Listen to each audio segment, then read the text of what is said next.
La Seguridad Social cerró el pasado año con un agujero de 66.000 millones de euros. El Estado, a través de Hacienda, tuvo que acudir en ayuda del sistema público con créditos a fondo perdido. Gastó la Seguridad Social 242.000 millones de euros y solo ingresó 176.000 millones. Según el Tribunal de Cuentas, la deuda acumulada por la Seguridad Social ronda los 100.000 millones de euros. Ahora, un informe de EA Business School señala que los baby boomers, la generación que está ya iniciando su jubilación y que es la más numerosa de la historia, indica este informe que con sus pensiones los baby boomers no podrán llegar a final de mes. Además, en esta edición de La Mirada Económica hablaremos también de la consulta pública abierta por el Gobierno sobre la OPA del BBVA sobre el Sabadell, de las negociaciones internacionales sobre los aranceles y del primer tratado comercial firmado por Trump entre Estados Unidos y Reino Unido.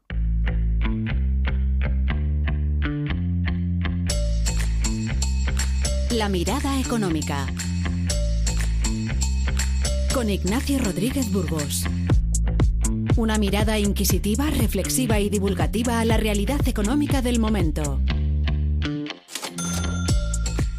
La generación más numerosa de la historia de España es la que nació entre los años 60 y 70, los baby boomers.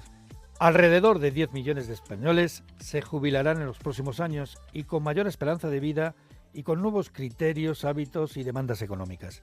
Un estudio de EAE Business School revela que estas pensiones supondrán todo un reto para el sistema público de protección social.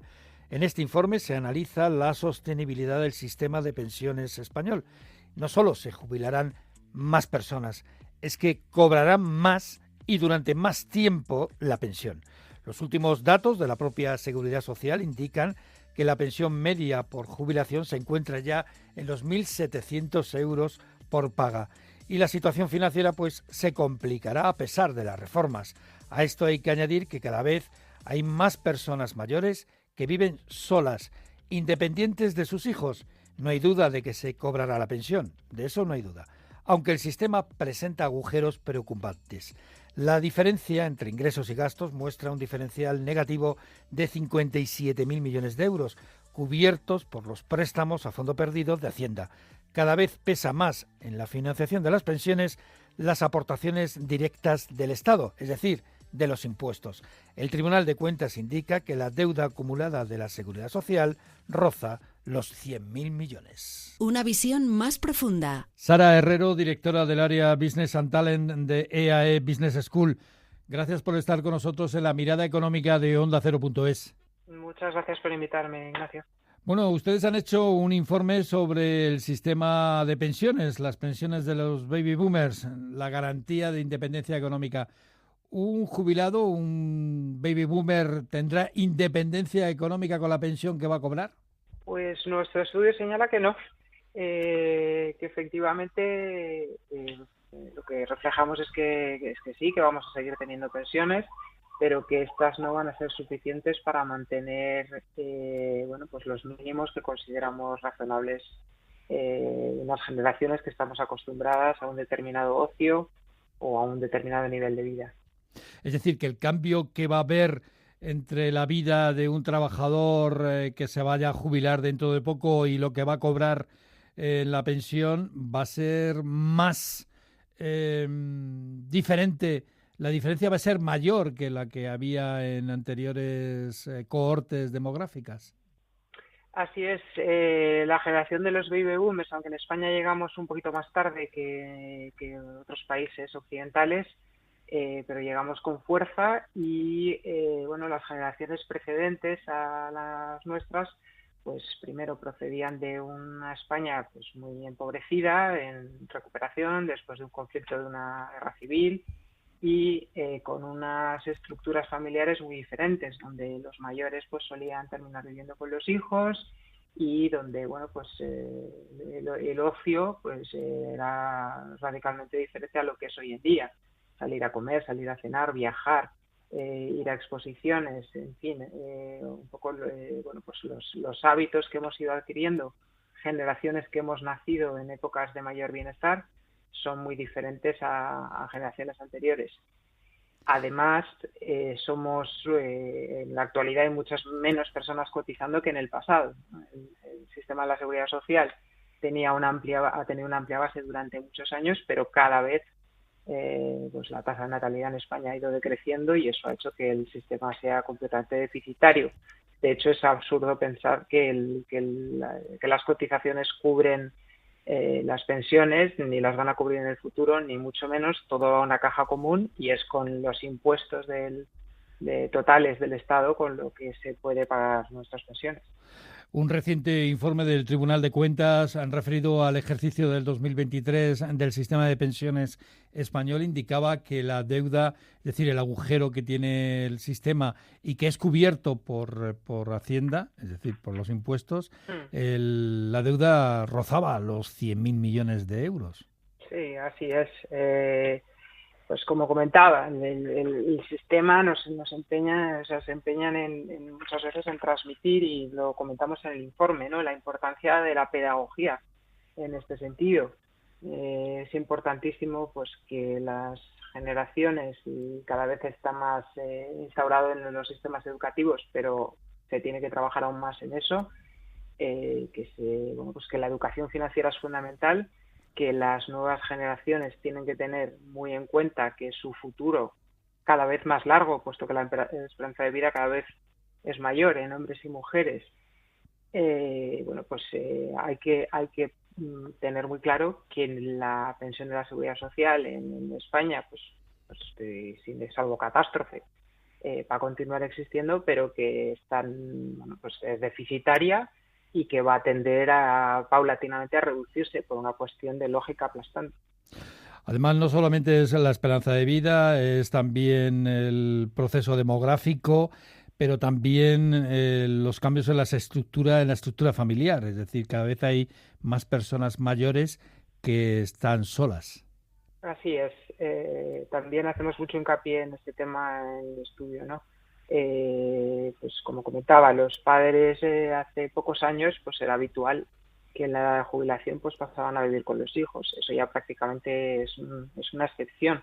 Eso requiere también pues recursos adicionales, ¿no? Muchas veces el Estado pues no garantiza esos lugares donde vivir, y hay que garantizarse pues tener unas fuentes de ingresos que nos permita pues vivir dignamente en una residencia o en una vivienda, si fuese el caso. Estamos hablando de unos 10 millones de pensionistas en España. 10 millones de españoles se van a jubilar también en las próximas décadas, y evidentemente el peso del gasto del pago de esas pensiones va a pasar de muy largo hacia el 15%, que es lo que reflejaba el propio Ministerio de la Seguridad Social. Sí. ¿España puede permitirse tener un peso del 15% en pensiones, y durante cuánto tiempo? Permitírselo lo puede permitir. Lo que pasa que tendrá que reducir otras partidas. Es complicado. Habrá que los políticos tendrán que, y sobre todo la sociedad. Yo creo que en eso sí que existe consenso. O sea, todos queremos tener pensiones de jubilación. Y no creo que haya un partido político que se atreva a tocar eso. Al final, el Estado recauda X y tendrá que establecer cuáles son sus prioridades. Creemos que es una partida que no se va a poner nunca en tela de juicio. Podrán bajar la cuantía de las pensiones, pero digamos que eso va a estar siempre ahí, que va a ser una prioridad, no me cabe la menor duda. Ahora, eso sí, en este nuevo entorno donde el gasto en defensa, por ejemplo, se va a incrementar, y donde puede haber otros factores que también hagan que haya gastos absolutamente imprescindibles, pues en ese sentido habrá que estar muy atento, ¿no? A ver qué es lo que sucede. Pero permitírnoslo, es decir, también es una cuestión de caja. Tendremos que la caja va a estar ahí, la recaudación total va a estar ahí. Ya es una cuestión política decidir qué porcentaje quieres dedicar o no a las pensiones públicas. Esto en las pensiones públicas, porque en los fondos de pensiones se ha hablado muchísimo de los fondos de pensiones privados, pero poco a poco se ha ido reduciendo lo que es la ventaja fiscal sobre la cuestión. Y también se han estado hablando muchísimo en la última reforma sobre el tema de los fondos de pensiones, los planes de pensiones de empresa, los planes colectivos. Pero ahí da la sensación de que no termina de arrancar España en esa cuestión, a diferencia de lo que ocurre en otros países. ¿Por qué? Bueno, yo también ahí creo que hay un tema cultural. El español es bastante desconfiado por lo general en productos financieros. Hay una tradición enorme por dedicar los ahorros fundamentalmente al tema inmobiliario, a comprar vivienda. Y es verdad que tampoco la fiscalidad ha ayudado y la realidad es que bueno, pues estas alternativas tampoco terminan de funcionar, ¿no? El español medio se decanta por lo general por la compra de vivienda como seguro de vida, ¿no? Uh-huh. Ya, pero fíjese, la vivienda ahora mismo, con lo de las zonas tensionadas, la limitación en los precios de alquiler y tal, para el que es inversor, pues la verdad es que el viento le viene de cara, ¿no? Sí, le viene de cara, pero aún así la compra de vivienda sigue siendo, yo creo, la prioridad principal, a pesar de todos los problemas y a pesar del incremento del precio de la vivienda, que realmente es extraordinario lo que está sucediendo en España. Pues Sara Herrero, directora del área Business and Talent de EAE Business School. Muchas gracias, muy amable por estar con nosotros en la mirada económica de Onda Cero.es. Muchísimas gracias, Ignacio, gracias por darme la oportunidad. La mirada económica. La OPA del BBVA sobre el Sabadell ha cumplido ya un año y está repleta de sorpresas. El Ejecutivo ha decidido transitar hacia el capitalismo popular con la apertura de la consulta pública a todos los que se sientan interesados por la operación. Abierto en la web del Ministerio de Economía esta consulta, como ha anunciado el propio presidente Sánchez, quien la verdad es que nunca ha estado a favor de esta operación. Nuestra intención y nuestro deseo es ayudar a que nuestras empresas crezcan, que ganen volumen, también competitividad, pero siempre y cuando eso beneficie al interés común del país y de sus ciudadanos. La consulta estará abierta hasta el día 16 de mayo. La pregunta es la siguiente. ¿Considera que existen criterios de interés general distintos de la competencia que pueden verse afectados por la operación? El ministro Carlos Cuerpo, el ministro de Economía, tras el informe de la Comisión Nacional de la Competencia a favor de la operación de la OPA, es decir, le ponía condiciones pero le daba la luz verde, pues el ministro Carlos Cuerpo afirma que esta consulta es plenamente legítima. Como se pueden imaginar, es un procedimiento totalmente alineado con la normativa, con los procedimientos, con los plazos legales establecidos en nuestra Ley de Defensa de la Competencia y además muy respetuoso con las competencias de todas las instituciones que están involucradas en los distintos pasos de este procedimiento. Muchas organizaciones empresariales, sobre todo de Cataluña, también sindicatos, socios del gobierno, asociación de consumidores como Asufin, e incluso el propio Banco Sabadell, pues también van a participar. Pero Patricia Suárez de Asufin nos explica por qué ellos están en contra de esta fusión entre el BBVA y el Sabadell. Volveremos a manifestarnos públicamente en contra de esta OPA, pero sobre todo lo hacemos por varias razones. En primer lugar, porque la concentración bancaria en nuestro país no ha sido buena para el consumidor. Ha reducido empleados y, por tanto, una atención personalizada. Ha reducido las oficinas y, por tanto, ha limitado el acceso, la cercanía de los ciudadanos a las entidades financieras, favoreciendo una exclusión financiera. Desde el BBVA, su presidente Carlos Torres respeta la consulta abierta por el Gobierno, así como el informe de competencia que le imponía nuevas condiciones, especialmente en el mercado de pymes y en algunas zonas y territorios como, por ejemplo, en Cataluña o en Baleares. Máximo respeto a las decisiones, como el que hemos tenido con la CNMC, que ha llevado a cabo un estudio, un análisis largo y profundo, del que ha resultado unos compromisos importantes que no solo preservan la competencia, sino que favorecen la inclusión social, la cohesión territorial y el crédito a pymes y autónomos, especialmente aquí en Cataluña. Y por eso vemos que la unión es un proyecto no solo de crecimiento, sino que conduce a beneficios para todos aquí en Cataluña, en España y en Europa. En el Sabadell piensan todo lo contrario y su consejero delegado, César González Bueno, cree que la OPA, tal y como se está desarrollando, pues tiene pinta que puede descarrilar. Una operación que tiene un rechazo mayoritario y unánime y que además no tiene precio, pues es una operación que en principio pues no parece que tenga mucho sentido. La cuestión ahora es saber si el BBVA estaría dispuesto a continuar hasta el final con la compra del Sabadell, aunque el gobierno no le permita la fusión. La metamorfosis económica. La metamorfosis económica. Tiempo ya para repasar las noticias de la transformación económica con la colaboración de Patricia Gijón.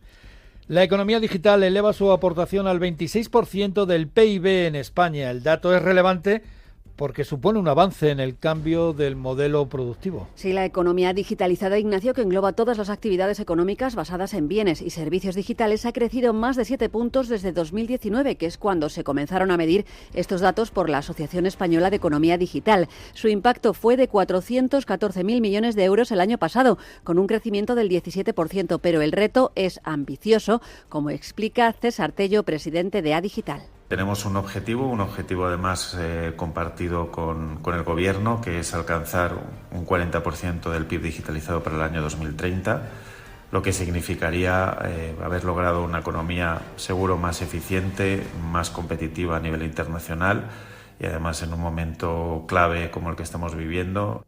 El informe destaca el papel emergente de la inteligencia artificial pública para impulsar servicios más eficientes y lograr el acceso de todos los ciudadanos a las tecnologías más avanzadas.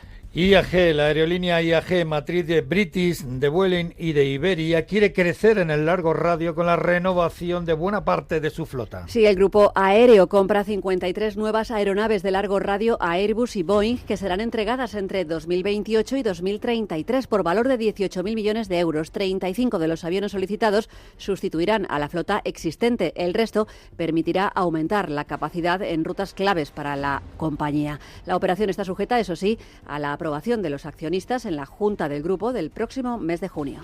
Y casi 2 semanas después, seguimos sin saber las causas que provocaron el apagón del 28 de abril.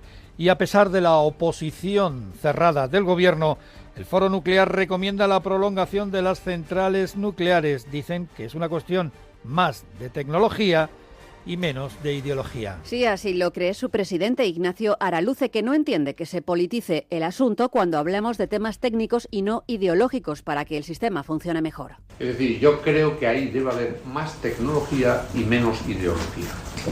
Es decir, que son temas técnicos. Oiga, mire, yo quiero tener una red eléctrica que funcione. ¿Qué importará que yo piense en un sentido u otro, que sea más de izquierda o más de derecha? La convivencia de las renovables y las nucleares, dice Araluce, es posible ofreciendo más estabilidad al sistema. Tras el apagón, pide repensar el cierre de las centrales sobre una energía, Ignacio, que recordemos fue la segunda fuente de producción eléctrica el año pasado. Muchas gracias, Patricia. Más información sobre la metamorfosis económica en ondacero.es. Metamorfosis. La mirada económica. Ignacio Rodríguez Burgos. La resistencia de China y de Europa a los deseos arancelarios de la Casa Blanca no estaba en los cálculos preliminares de Donald Trump. Tampoco los golpes provenientes desde los mercados internacionales de deuda o la rebeldía de Jerome Powell y la Reserva Federal de los Estados Unidos, que retrasa la rebaja de los tipos de interés. Las negociaciones entre China y Estados Unidos en Suiza son claves, fundamentales para el planeta, para el comercio mundial, pero también para Europa.